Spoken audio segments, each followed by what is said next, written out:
नमस्कार। आइए बात करता हूं मैं आपकी कनिष्ठा उंगली के बारे में।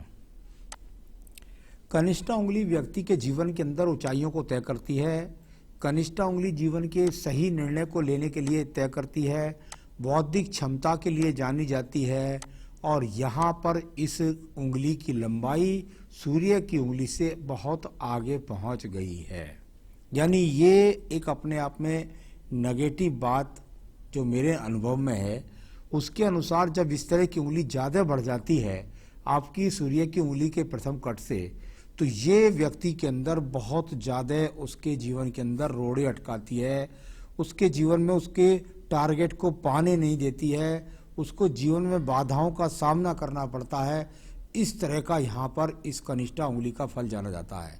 वर्तमान में भी थर्ड पर्व पर भी इसकी रजित रेखाएं, सेकंड पर्वत पर भी, यानी कुल मिलाकर इस समय व्यावहारिक अपने व्यवहार पर नियंत्रण रखना होगा, अपने संबंधों पर नियंत्रण रखना होगा, अपने व्यापार पर नियंत्रण रखना होगा, वरना नुकसान के मिलते हैं योग, दिखते हैं योग। यहाँ बात करता हूँ सूर्य की उंगली के लिए, जो जीवन के अंदर यात्राओं के द्वारा या आपके जीवन में कितनी उन्नति तरक्की प्राप्त कर सकेंगे इस बात को तय करती है। यहाँ पर आपकी इस उंगली पर यदि मैं पर्वों को देखता हूँ तो थर्ड पर्व सूर्य का पर्व होता है, यानी यात्राओं से भी लाभ नहीं है। यहाँ पर इसकी लंबाई बिल्कुल बृहस्पति की उंगली के बराबर लंबी हो जाए तो व्यक्ति के जीवन में बहुत समय तक एक समानता के साथ, यदि ये दोनों उंगलियां बराबर हैं आपकी, तो व्यक्ति के जीवन में बहुत समय तक एक समानता के साथ व्यक्ति का जीवन बीत जाता है। यानी सामान्य है तो सामान्य, रईस है तो रईस, गरीब है तो गरीब, इस तरह की स्थितियां रह जाती हैं। जब इस प्रकार का गैप बीच में हो तो व्यक्ति अपने जीवन के अंतर्गत अपने माता पिता की बुढ़ापे में सेवा नहीं कर पाता है। साथ ही साथ कितनी बार देखा जाता है ऐसे व्यक्ति अपने घर से बहुत दूर चले जाते हैं, जिस कारण से परिवार वालों से संबंध भी अच्छे नहीं रह पाते या जीवन में बहुत यात्राएं होती है। अब बात करता हूं यहाँ पर मैं शनि की उंगली के बारे में। शनि की उंगली जो अच्छे धन के स्वरूप को बताएगी, जो आपके स्वास्थ्य के स्वरूप को बताएगी। अगर वर्तमान की स्थिति के अनुसार मैं देखूं तो ये अपने आप में जो इसका सेकंड पर्व है उस पर भी इसकी रजित रेखा है, थर्ड पर्व है उस पर भी, यानी कि मेरे हिसाब से धन के लिए वास्तव में आपका इस समय पर संघर्ष बना हुआ है। आप मजबूत स्थिति में यहाँ पर अपने आप को महसूस नहीं करते हैं। बृहस्पति की उंगली की बात करता हूँ, ये बीच का गैप बहुत खतरनाक माना जाता है। हस्तरेखा विज्ञान के अंदर इस गैप के कई वैल्यू होते हैं। इसके जब इस तरह की स्थितियाँ हो जाएं तो देखिए ये धन की उंगली के साथ बृहस्पति की उंगली का संघर्ष है, यानी कि बृहस्पति भी नाराज और शनि भी नाराज, और उनके बीच का ये गैप जब हो जाए तो पति पत्नी के संबंधों में खटाव, पति पत्नी का अलगाव भी दिखा जाता है। कई बार खटाव ना होता तो पता लगता पता पत्नी आपस में बहुत बहुत दिन तक एक दूसरे से दूर रहते हैं, चाहे वो विदेश का कारण हो, चाहे देश का कारण हो, चाहे कार्य का कारण हो, कुछ भी हो।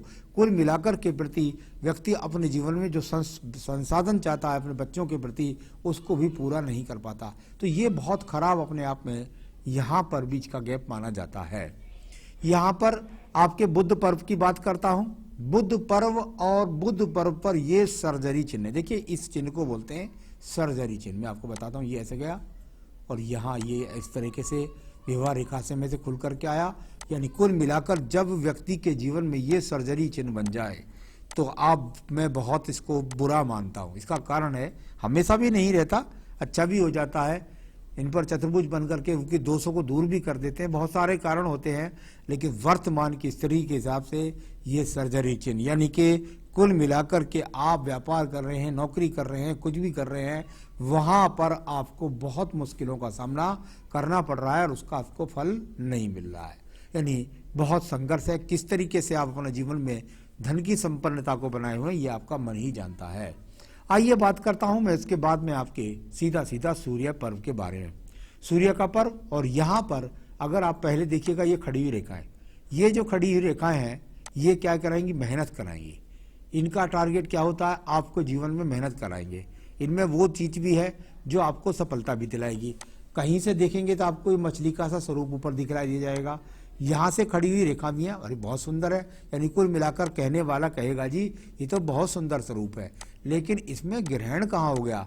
नीचे लगने वाले एक्स, ऊपर बनने वाली मछली नहीं है, ये है शुक्रवलय। और यहाँ इस तरह की स्थितियों पर जीवन के अंदर शुक्र वलय टूट जाए और सूर्य पर्वत से होकर के गुजरे तो व्यक्ति की भाग दौड़ को कर देता है जीरो। ये उस तरह का चिन्ह व्यक्ति अपने जीवन में युवावस्था में टारगेट पाने के लिए सही दिशा में जा रहा होता है, वहां से भटक जाता है और भटकने के बाद फिर वो बहुत ज्यादा संघर्ष यहाँ वर्तमान में बना हुआ है। यानी कुल मिलाकर यात्राओं का, मेहनत का कोई फल नहीं दिख रहा, जिससे सम्मान में भी कमी हो रही है। यहाँ पर देखिएगा आपका वही वलय काट रहा है जाकर के आपके भाग्य पर्वत को। यानी कि मैंने हमेशा कहा कि शुक्र वलय यदि दूषित हो, पूरी तरीके से शुद्ध ना हो और आपकी भाग्य पर्वत से होकर के गुजरे तो आपके भाग्य में बहुत ज़्यादा अड़चने कराएगा, बहुत ज़्यादा मेहनतें कराएगा। ये इस तरह का भाग्य पर्व बहुत खराब कहा जाता है। बात कर लीजिए बृहस्पति पर्व के बारे में। बृहस्पति का पर्व में आपको देखने में लगेगा कि एक चतुर्भुज का चिन्ह है। ये अच्छा चिन्ह आपके हाथ के अंदर है। यानी कैसी भी स्थिति है, व्यक्ति का घर का मकान अवश्य व्यक्ति का होगा और उसमें वो अपने जीवन के जो आवश्यकताएं उन्हें भी भर लेगा। लेकिन बीच में बन जाता है क्रॉस, यानी कि आपने सब कुछ कर रखा है, घर बना रखा है, लेकिन पीछे से कर्ज की घंटियां बजती रहती हैं या कुल मिलाकर के जो संपन्नता है उसकी स्थिरता नहीं मिलती है। यहाँ बात करता हूँ आपकी हृदय रेखा के बारे में। हृदय रेखा और हृदय रेखा को यदि आप देखें तो उसमें से बहुत सारी रेखाएं आपको उठती हुई दिखाई देंगी। यानी कि यात्राएं करते हैं, मेहनत करते हैं, दिमाग से योजनाएं लगाते हैं, मन में स्थिरता नहीं है, भाग दौड़ करते हैं, सब कुछ है, परंतु उसकी जो पूरी पूर्णता है वो हस्तरेखा के अंदर, यहाँ हृदय रेखा में नहीं। फिर भी अपनी जिम्मेदारियों को, घर की जिम्मेदारियों को पूरा कर ही देते हैं। तो चलिए मैं बात करता हूँ इसके बाद आपकी मंगल रेखाओं के बारे में। यानी मंगल पर्व मैंने हमेशा बताया है कि यदि आपका निम्न मंगल पर्व क्रोसिस से भरा हुआ हो, स्क्रेसिस से भरा हुआ हो, मार्बल्स रेखाओं से भरा हुआ हो, तो व्यक्ति को मेहनत का पूरा फल नहीं मिल रहा। ये वर्तमान में है, हो सकता है पहले रेखाएं ना हो, हाथ में वर्तमान मंगल पर्वत पूरी तरीके से पीड़ित है। मकान बनाए तो कर्ज हो जाए, मेहनत करे तो मेहनत का फल ना पड़े, लेकिन फिर भी मंगल यहाँ रेखा एक और भी है, मेहनत करते रहते हैं, संघर्ष करते रहते हैं, उसमें पीछे नहीं है। बात करते हैं इसके बाद आपकी बुद्धि रेखा को। देखिए बुद्धि रेखा लहरदार होकर के चली। जब बुद्धि रेखा लहरदार होकर चले और शुरू में बन जाए दीप, व्यक्ति जीवन में बहुत समय तक ये निर्णय ले ही नहीं पाता कि वो सही जगह जा रहा है, सही जगह नहीं जा रहा है। लहरदार रेखाएं, मंगल से पर्व से संबंध, चंद्र पर्वत से संबंध, कभी नौकरी पेशा के बारे में सोचता है, कभी व्यापार के बारे में सोचता है, कभी टेक्निकल कार्यों के द्वारा लाभ उठा लेता है। इस तरह के बहुत सारे संबंध आपकी यहाँ रेखा, लेकिन बुद्धि रेखा के अंदर स्थिरता ना होना, ये भी व्यक्ति को बार बार कार्य में परिवर्तन का सामना करा सकती है। यहाँ देखिएगा द्वितीय मंगल पर्व, ये रेखाएं हैं, इनको जब सूर्य रेखा से संबंध बन जाए, मैंने हमेशा बताया है कि व्यक्ति या तो कोर्ट कचहरी मुकदमा, खुद भी वकालत से संपर्क, वहाँ से विजय, अगर मुकदमा हो जाए तो उसमें चलो विजय प्राप्त हो जाएगी, लेकिन यहाँ इन चीज़ों से आपको बचना है, किसी झगड़े झंझट के सामना ना हो जाए, उससे आपको बचना है। हालांकि उसमें विजय प्राप्त हो जाएगी, निकल जाएंगे आप उससे, लेकिन समस्या तो बनी जाती है ना। चलिए बात करता हूँ इसके बाद में आपके चंद्र पर्वत के बारे में।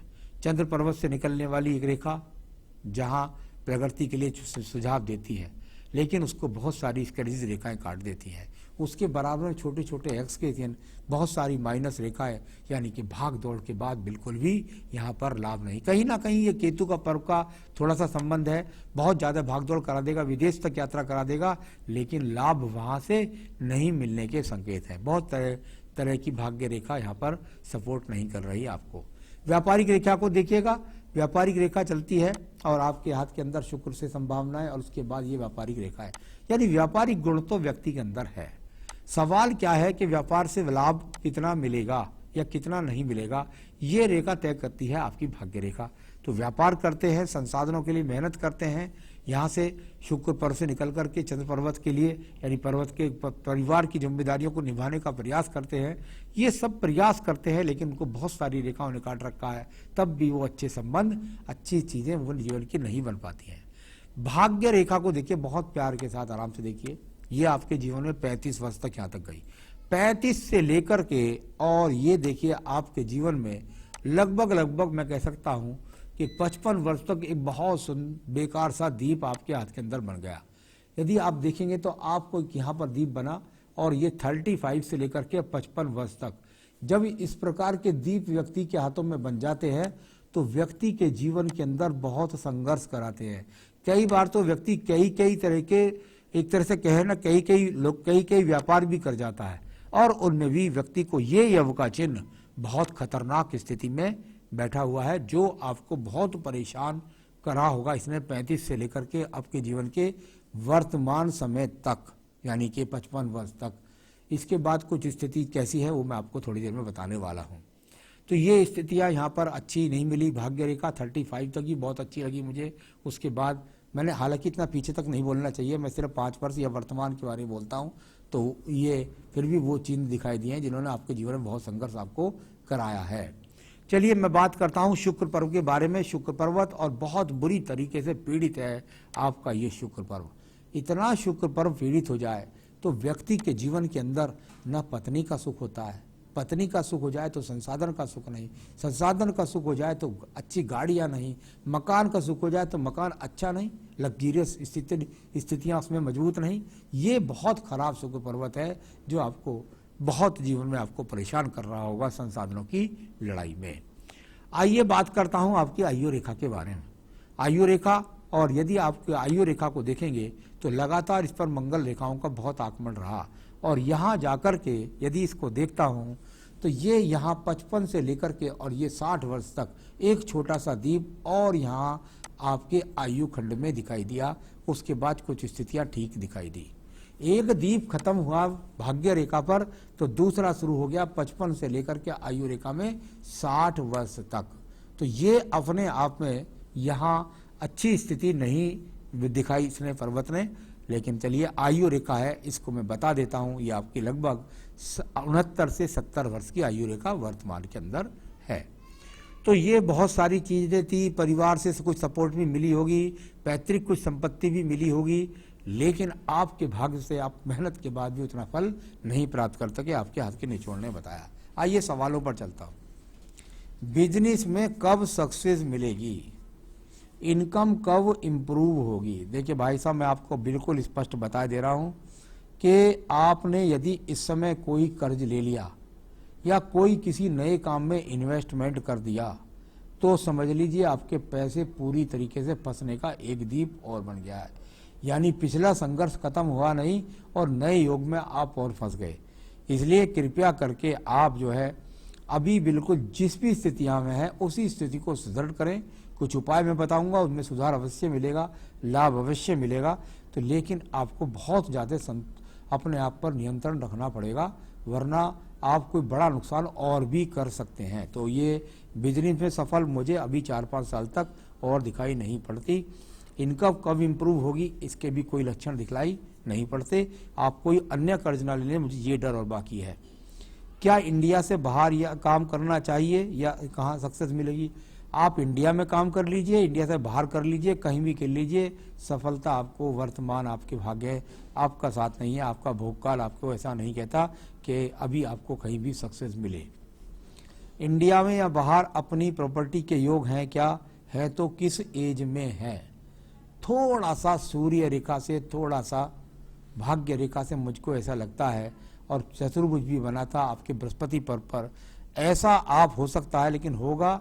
और 2022 तक कर लीजिए कृपया करके, अगर आपके जो भी संसाधन हो ऐसा हो सकता है 2022 तक। उसके बाद ऐसा भी नहीं लगता। तो कोई प्रॉपर्टी खरीदने का योग आपने पहले जरूर खरीद ली होगी, लेकिन अभी 2022 तक खरीद गए तो वो भी कर्ज से या किसी जुगाड़बाजी से ही खरीद पाएंगे, ऐसी संभावना है। हेल्थ का जहाँ तक सवाल है, हेल्थ इश्यूज है आपके, बहुत कोई ऐसे हेल्थ इश्यूज नहीं है जो आपको ज़्यादा परेशान आपके जीवन में करेंगे। तो बस आपको उपाय बताता हूँ, ये उपाय करने ही पड़ेंगे आपको। नहीं करोगे, सबसे पहले नियंत्रण करना पड़ेगा बुद्धि के टावर को। बुद्धि के टावर में आपको बेहतरीन सा पन्ना, मैं आप अगर कहेंगे तो आपको भिजवा दूंगा, आपको यहाँ पहनना पड़ेगा, क्योंकि सबसे बड़ी बात है ये धन का कारक भी है आपका और यहाँ बुद्धि का कारक भी है, और दोनों कारकों को भी बढ़ाओगे तभी जाके आपका बुद्धि सही डिसीजन लेगी और धन के आगमन भी बनेंगे। एक बात। दूसरा, आपको रोजाना अपनी पूजा के अंदर बजरंग बाण पढ़ना होगा। बजरंग बाण, हनुमान अष्टक, हनुमान चालीसा, इस तरह का कोई भी आरतियाँ रोजाना अपने साथ जितना ज़्यादा जोड़ेंगे उतनी खराब रेखाएं हाथ से मिटेंगी और आपके अनुकूल स्थिति बाधाएं हट जाएंगी। साथ ही साथ शनिवार के दिन सुंदरकांड का पाठ करिएगा। शाम के समय पर किसी हनुमान जी के मंदिर में चले जाइए, वहाँ चमेली के तेल का एक दीपक जलाइए, 4 बेसन के लड्डू हनुमान जी के सामने रखिए और बैठ करके सुंदरकांड करिए, या यही काम आप अपने घर पे भी कर सकते हैं। तो ये करिए, फिर देखिए आपके जीवन में बहुत कुछ अनुकूल स्थितियाँ आपको प्राप्त हो जाएगी। नमस्कार।